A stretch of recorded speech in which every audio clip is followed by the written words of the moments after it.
Welcome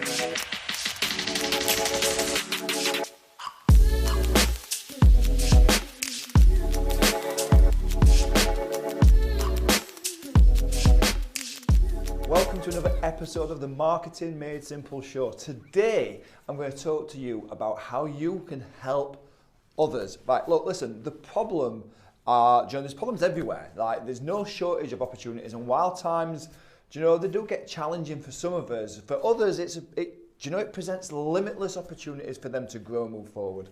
So today, I'm going to share with you a few ideas about the type of problems that you can help to solve, and the 3 tips that you can use to execute on them as well. So, okay, here we go. So I am first going to talk about a few different samples of the type of problems, the kind of struggles that businesses are facing on a day-to-day basis. This could be things like, finding new customers, keeping existing customers happy, selling more to existing customers, improving the service offered to existing customers, reducing personnel or, the business costs, reducing customer complaints, decreasing the time it takes to get that product out there into the marketplace. It could be improving their market share, embracing and using new technology, improving their team, their business morale, developing new products. And this list, it's not even scratching the surface. Everywhere you look, businesses face problems. So you would be, much better trying to find a solution to these problems rather than trying to build products to problems that no one really has. So there's lots of hours upon hours of time is wasted by companies and executives thinking of cool new products that will rock the world, only to find out that the people and the companies that the products has been created for have no need, let alone want, for what it is. And there's a huge clue, there's a massive clue in that last paragraph: want versus need. And this is something I talk about all the time. You've got to sell people what they want, not what they need. You'll likely go bust trying to get people to buy what they need. It just doesn't happen. People don't do that. You need to sell them what they want and then educate them on what it is that they need. So try spending more time finding problems to solve. Look at the list that I've just mentioned. Things like I just said then was finding new customers, keeping existing customers happy or keeping them around, selling more to them existing customers, improving that service that's offered to those existing. This list just goes on. How many companies that are local to you struggle with any of these things I've just mentioned, these situations? Chances are you can probably think of, maybe half a dozen without even trying.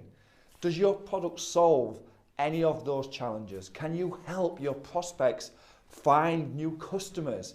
Can you help them with, can you help them to retain the customers that they have? Do you help them innovate or adjust and improve the services that your prospects offer into their clients?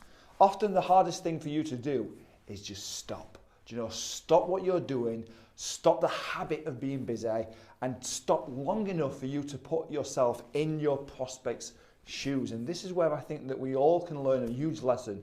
For you to really show, empathy towards your prospects. Now, I'm not talking about, how's your family? I'm talking about really understanding your prospects, the way they think, the way they feel, to really understand their emotions, to get really connected.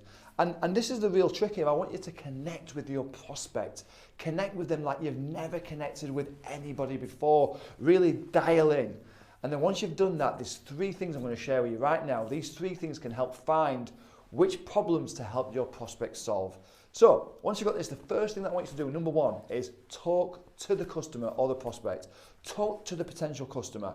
You can't identify customers' problems by presenting your product, nor can you help them by trying to solve problems that they feel are, maybe not important or they've not got a priority. You must, and I mean this, you must try and solve the right problem. And the only way you will discover this is by actually talking with them. The second thing is explore the problem. Find out how severe that problem is. How often does it occur? And when is this problem present? What circumstances arise? How has it gotten worse? And more importantly, what is the implication of this problem continually occurring? Having the customer become fully aware of of the problems. It makes it much more real for them, and it helps them to see and to realize that they need to find a solution.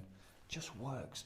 And then the third thing is what and when, the criteria. Be sure to discuss with the customers what the decision-making progress looks like. What's the criteria that's involved? How will you and the customer make a decision? When is the right time, or is there a deadline to decide? Put these things together and you'll find it just works better for you. Also look at how you're going to measure the progress. How will you measure the results? Look at all these things. Find out what leads the customer to feel that there's a problem. Can the customer define the problem and stop selling and start listening? Then sell a solution to that problem as being given. Put these 3 tips to the test. Connect with your audience, your prospects, your audience, and try to understand them, their problems and the challenges that they have, and it'll work for you.